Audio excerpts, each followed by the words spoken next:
कि जब ज्ञानियों का विरोध होता है तो वे इस विरोध के उत्तर में अपने भीतर की कमी को ढूंढने और उसे दूर करने का प्रयास करते हैं।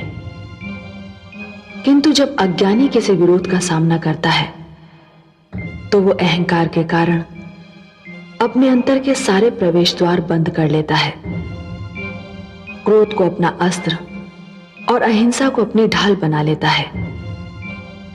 दानव संस्कृति की पताका फहराने वाले हैग्रीव को यही तो भय था कि ज्ञान का प्रकाश फैल गया तो फिर उस जैसे अज्ञानी का नेतृत्व कौन स्वीकार करेगा।